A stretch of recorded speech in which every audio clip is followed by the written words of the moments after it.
What if I told you there was a case so disturbing that even seasoned detectives refused to watch the evidence? The 9th of March, 2001, rural Germany. A man sits down to dinner in his isolated mansion. He lights candles, sets out his finest china, opens a bottle of expensive wine. But what's on his plate that night will horrify you beyond imagination. This isn't just another murder case. This isn't a story about a killer who hunted innocent victims. This is something far more disturbing. Because the person who died that night drove 300 miles to get there, voluntarily. They planned it for weeks. They prepared for it. They wanted it to happen. And when police finally discovered what occurred in that mansion, they found something that challenged everything they thought they knew about crime, consent, and human nature. They found video evidence, 4 hours of footage so horrific that investigators couldn't finish watching it. They found internet records that revealed a hidden world most people never knew existed. And they found a man named Armin Meiwes, who had spent his entire life building up to this one night. What happened in that mansion will make you question the very nature of evil itself. Because sometimes the most terrifying monsters are the ones we invite into our lives willingly. Armin Meiwes was born on the 1st of December, 1961, in Essen, Germany, into a family that was broken from the very beginning. His father was a stern, cold man who showed little interest in his son. When Armin was just 8 years old, his father walked out on the family and never contacted them again. Left alone with his dominating mother, Waltraud, young Armin became obsessed with a particular story, Hansel and Gretel, but not the sanitized Disney version, the original Brothers Grimm tale, where the witch fattens up children to cook and eat them. By age 12, court records show Armin had begun fantasizing about eating his classmates, not out of hunger, but out of loneliness. He believed that if he consumed them, they would become part of him forever and never leave him like his father had. To cope with his isolation, Armin created an imaginary brother named Frankie. Unlike his controlling mother, Frankie would listen to Armin's darkest thoughts and fantasies without judgment. Frankie understood his cannibalistic urges. Frankie never left him. Waltraud Meiwes was a nightmare of a mother. She accompanied Armin everywhere, even on dates. She publicly humiliated him by revealing his personal secrets. She controlled every aspect of his life, well into his 30s. But in 1999, when Armin was 38 years old, Waltraud died, and for the first time in his life, he was completely alone. The massive mansion she left him in Amstetten became a shrine to her memory. Armin created a grotesque memorial in her bedroom, complete with a plastic mannequin that he would lay on a pillow each night pretending his mother was still alive. But her death also unleashed something in Armin that had been building for decades. Without his mother's watchful eye, he began exploring the darkest corners of the internet, torture websites, snuff films, and eventually, cannibal chat rooms.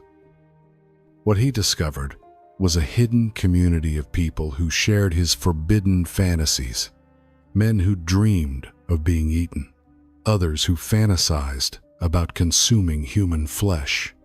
And in this twisted underworld, Armin found something he'd never had before: acceptance.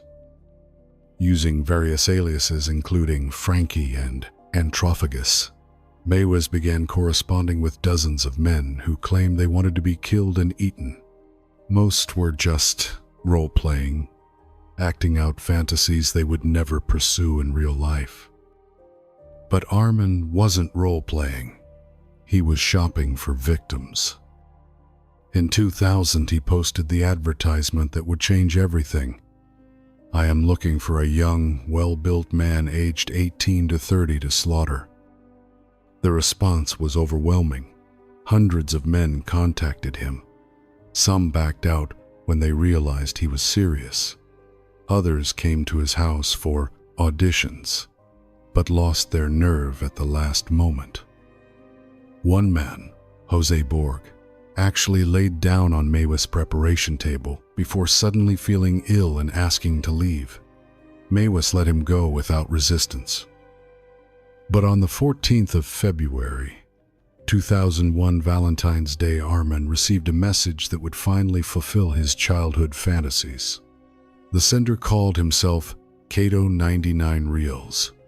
His real name was Bernd Brandes, and unlike the others, he meant every word. Bernd Brandes was everything Armin had been looking for. A successful 43-year-old engineer who worked for Siemens in Berlin. Well-built, intelligent, articulate, and most importantly, genuinely willing to die. For nearly a month, the two men exchanged daily emails, planning every detail of Brandes' death and consumption. These weren't casual conversations. They were methodical blueprints for murder and cannibalism. "I want you to use every part of me," Brandes wrote in one email. "My skull could make a nice ashtray when you're done." Contrary to popular belief, Brandes didn't want to be eaten for the sake of being eaten. What he truly wanted was castration. He had been terrified of performing the amputation himself, fearing he might be committed to a mental institution if he survived. So he made a deal with Meiwes. "Remove his penis, and you can kill and eat me afterward." The emails reveal a man who was meticulous in planning his own death. Brandes researched the best methods for preserving human flesh. He suggested recipes for cooking his remains. He even specified which parts of his body would provide the best meat. But there were warning signs that Brandes might not be in his right mind. He had recently ended a long-term relationship. He was struggling with his sexuality and identity. Friends later said he had seemed depressed and withdrawn in the weeks before his death. On the 8th of March, 2001, Brandes made his final preparations. He sold his car, wiped all the files from his computers, took a day off work under the pretense of getting a hair transplant, and wrote what appeared to be a will. He told his boyfriend he would be away for a few days. He gave no indication that he never planned to return. That evening, Bernd Brandes drove 300 miles from Berlin to a remote mansion in the German countryside. A mansion where a man named Armin Meiwes was waiting with a video camera, a collection of knives, and a hunger that had been growing for 30 years. The 9th of March, 2001, 6 p.m. Bernd Brandes arrives at the mansion that would become his tomb. Meiwes later described their first meeting as romantic. They talked for hours, sharing a meal and getting to know each other. They had sex. They discussed their plans one final time. And then Meiwes set up his video camera. What happened next was recorded in its entirety, 4 hours of footage so disturbing that even experienced homicide detectives couldn't watch it completely. The few who did said it was the most horrific thing they had ever seen. At Brandes' request, Meiwes prepared a cocktail of pain-numbing substances, 20 sleeping pills, half a bottle of schnapps, and an entire bottle of Vicks cough medicine. Brandes consumed it all, trying to dull the agony of what was coming. Then, using a large kitchen knife, Meiwes amputated Brandes's penis while he was still conscious. The video shows Brandes screaming in pain despite the drugs, blood pouring from the wound. But the horror was just beginning. Both men had agreed to eat the severed organ together as a kind of twisted communion. Brandes tried to consume a piece raw, but found it too tough to chew. Meiwes then attempted to cook it in a pan with garlic and pepper, but in his excitement, he burned it beyond recognition. Neither man was able to eat the penis.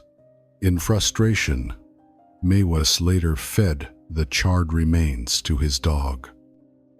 With blood loss becoming severe, Brandes was placed in a bathtub to prevent him from bleeding to death too quickly. Meiwes wanted to keep him alive as long as possible to ensure he remained conscious and consenting to his own murder. For the next 3 hours, while Brandes lay dying in the bath, drifting in and out of consciousness, Meiwes calmly read a Star Trek novel in the next room. Occasionally, he would check on his victim, taking photographs and ensuring the video camera was still recording. My friend enjoyed dying death, Meiwes later told investigators. I only waited horrified for the end after doing the deed. It took so terribly long. As dawn broke on the 10th of March, it became clear that Brandes was not going to die from blood loss alone. The drugs and makeshift tourniquet had kept him alive far longer than expected. Meiwes later claimed he prayed for Brandes to regain consciousness one final time, to give his consent for what came next. Whether Brandes was actually conscious is disputed, but Meiwes proceeded with his plan. He kissed Brandes gently on the forehead. Then he stabbed him repeatedly in the throat with a large kitchen knife until he was dead. The murder was complete, but for Armin Meiwes, the real feast was just beginning. After killing Brandes, Meiwes hung his body on a meat hook in his basement. Using tools he had acquired for this specific purpose, he methodically dismembered the corpse, separating muscle from bone with surgical precision. He ground the bones into flour. He portioned the flesh into meal-sized packages. He stored everything in his freezer, hidden beneath pizza boxes and ordinary frozen foods. That evening, Armin Meiwes prepared for the meal he had fantasized about since childhood. He set his dining table with fine china and crystal glasses. He lit candles to create ambiance. He opened a bottle of expensive South African red wine, and then he cooked and ate the first portion of Bernd Brandes' flesh. I decorated the table with nice candles, Meiwes later told investigators. I took out my best dinner service and fried a piece of rump steak apiece from his back-made, what I call princess potatoes and sprouts. After I prepared my meal, I ate it. The taste, he said, was like pork, but stronger. For Meiwes, this wasn't just a meal, it was a spiritual experience. With every bite, my memory of him grew stronger, he explained. The flesh tastes like pork, but stronger. The first bite was, of course, very strange. It was a feeling I can't really describe. I'd spent over 40 years longing for it, dreaming about it. And now I was getting the feeling that I was actually achieving this perfect interconnection through his flesh. What followed was a grotesque routine that lasted 10 months. Each evening, Meiwes would defrost another portion of Brandes' body. He cooked the flesh in olive oil and garlic, always using his finest cookware and dining ware.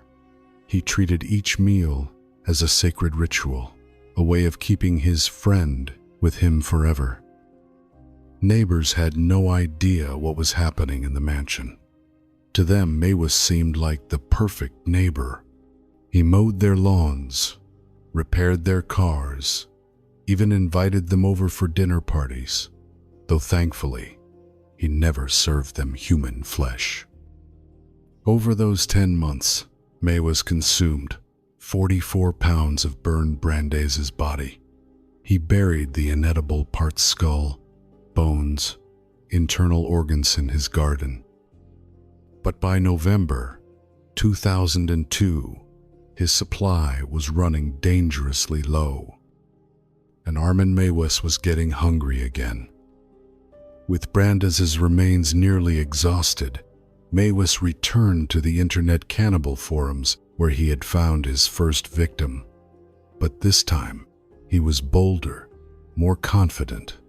He had proven to himself that his fantasies could become reality.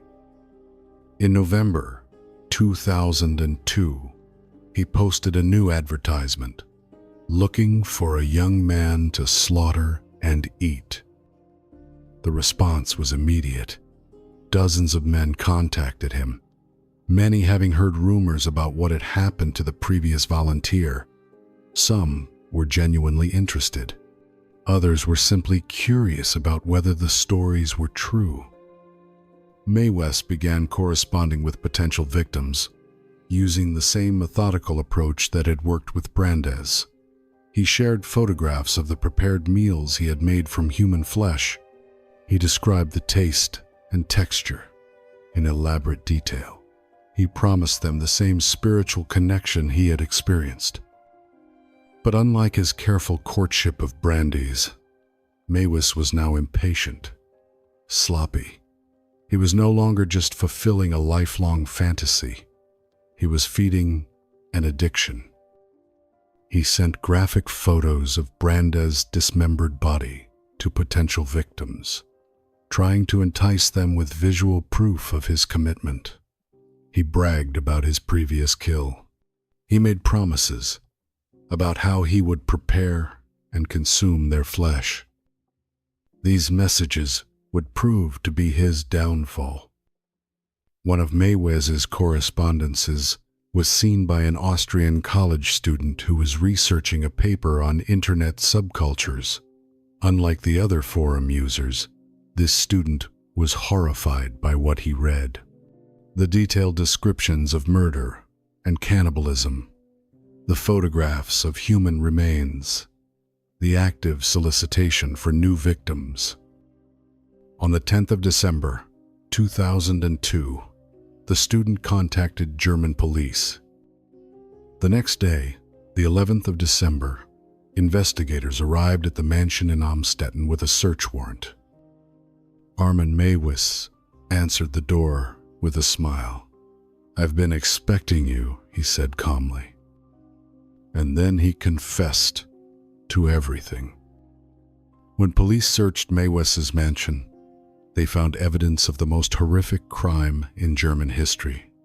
In his freezer, hidden beneath pizza boxes and frozen vegetables, they discovered 15 pounds of human flesh, carefully portioned and labeled.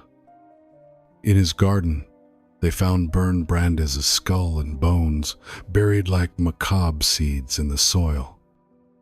In his bedroom, they found the 4-hour video recording of Brandes' torture, murder, and dismemberment.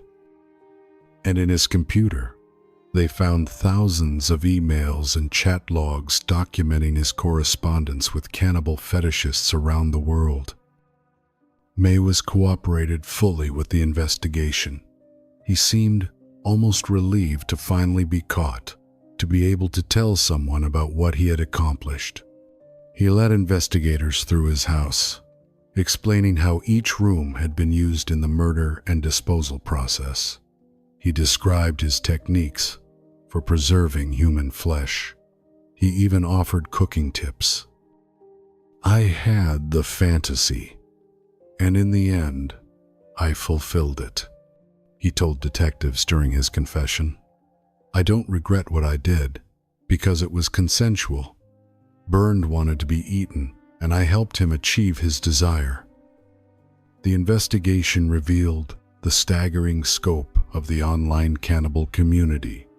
Police found 430 internet users on Meiwes' contact list, men from around the world who had expressed interest in either eating or being eaten. Those living in Germany were questioned by police. Most claimed they were only role-playing, acting out fantasies they would never pursue in real life, but some investigators weren't so sure. One man, Jörg Busse, faced criminal charges for offering to provide victims to Meiwes.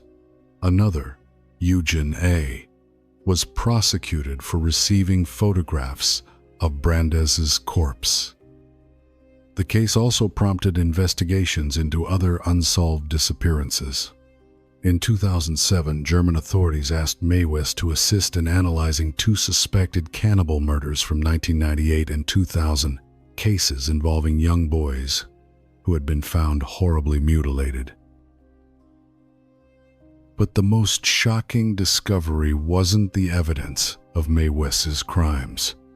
It was the realization that under German law at the time, cannibalism itself wasn't actually illegal.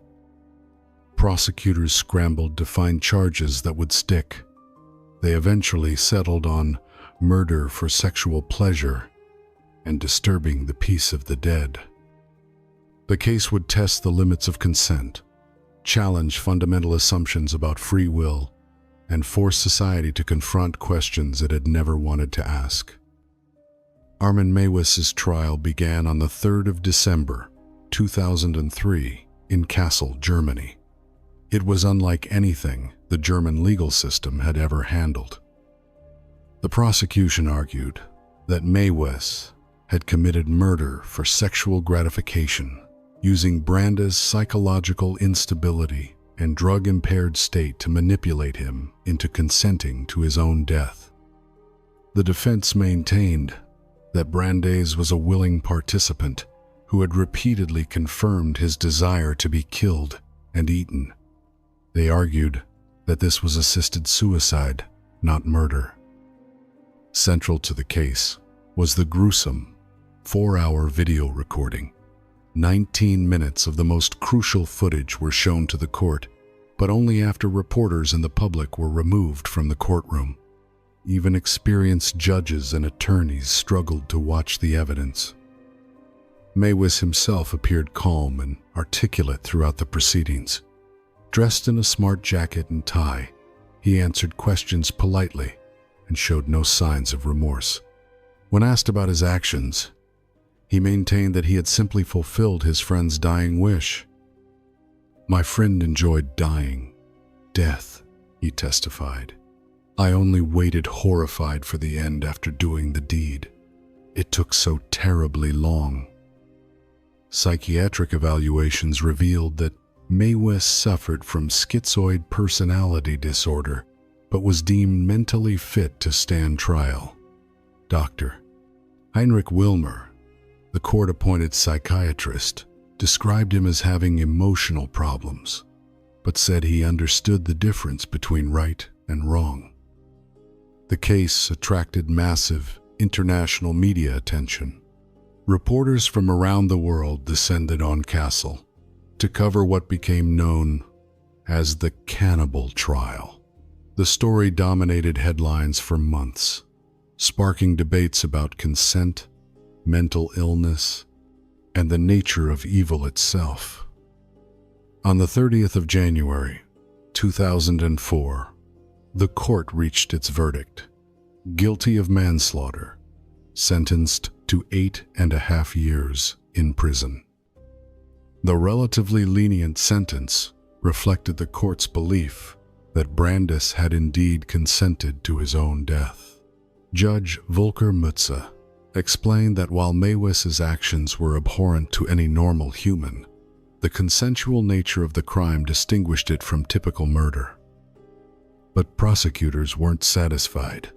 They appealed the sentence, arguing that Meiwes should have been convicted of murder and given a life sentence. In January 2006, a retrial began.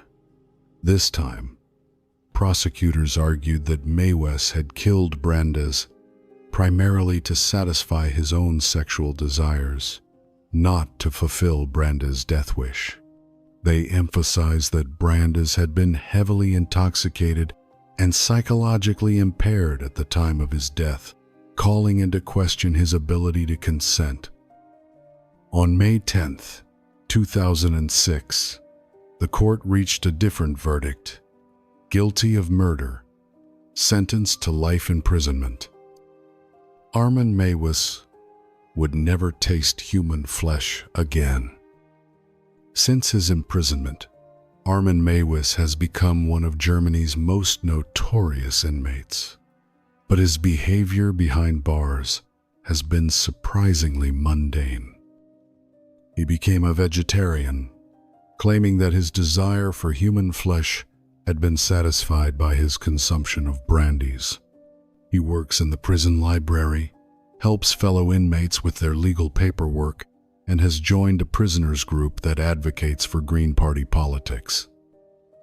Meiwes has repeatedly rejected lucrative offers from film companies and publishers who wanted to tell his story. Instead, he assigned the global rights to his life story to a small Hamburg-based company for free, on the condition that any adaptation would provide an accurate account of his case. In rare interviews, Meiwes has expressed regret not for killing Brandes, but for the pain his actions caused to Brandes' family and friends. He maintains that what he did was an act of love, not murder. "I wanted to make him part of me," he explained in a 2007 interview. "With every bite, my memory of him grew stronger.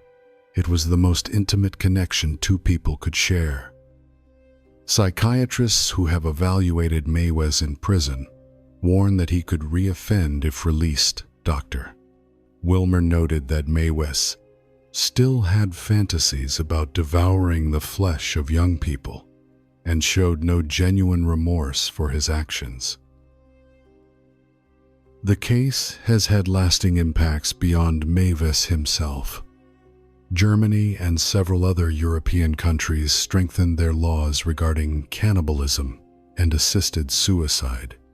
Internet service providers began monitoring chat rooms and forums for discussions of illegal activities. The mansion where the murder took place became a macabre tourist attraction, with thrill seekers breaking in regularly to take photographs. In 2007, a fire destroyed one of the outbuildings. In April 2023, the entire mansion was destroyed in what police suspect was an arson attack. Bernd Brandes was buried in a secret location outside Berlin to prevent vandalism and media intrusion. Only his boyfriend, a few close friends, and police officers attended the funeral. His family has never spoken publicly about the case. The case of Armin Meiwes forces us to confront questions that society would prefer to avoid. If two adults consent to an act, no matter how horrific, should the law intervene? Where do we draw the line between personal freedom and protecting people from their own worst impulses? Meiwes and Brandes weren't strangers who met in a dark alley. They corresponded for months, planning every detail of what would happen. Brandes had multiple opportunities to change his mind, to walk away, to seek help. Instead, he drove 300 miles to his own death. But consent isn't always as clear-cut as it appears. Brandes was struggling with depression, identity issues, and what appears to have been severe psychological disturbance. Was he truly capable of making such a permanent decision? The internet played a crucial role in this case. providing a platform for like-minded individuals to find each other and validate their darkest fantasies. Without online cannibal forums, Meiwes and Brandes might never have met. The murder might never have happened. Today, these communities still exist in the darkest corners of the internet. People still fantasize about eating and being eaten. Some are role-playing, others, perhaps, are not. The story of Armin Meiwes proves that the most dangerous monsters aren't the ones that hide in shadows or break into our homes. They're the ones who invite us in for dinner. They're the ones who seem normal, helpful, even charming. They're the neighbors who mow your lawn and fix your car, all while fantasizing about how you might taste. Meiwes once said that eating Brandes gave him the feeling of achieving perfect inner connection through his flesh. But what he really achieved was something far more disturbing. He proved that with enough time, patience, and the right technology, anyone can find someone willing to participate in their darkest fantasies. Even fantasies that end in death. Armin Meiwes remains in prison, where he will likely stay for the rest of his life, but his case continues to influence law, psychology, and our understanding of human nature. And somewhere in the world, on some dark corner of the internet, another predator is placing an advertisement, another victim is responding, another unspeakable crime is being planned. Because the appetite for evil, once awakened, is never truly satisfied.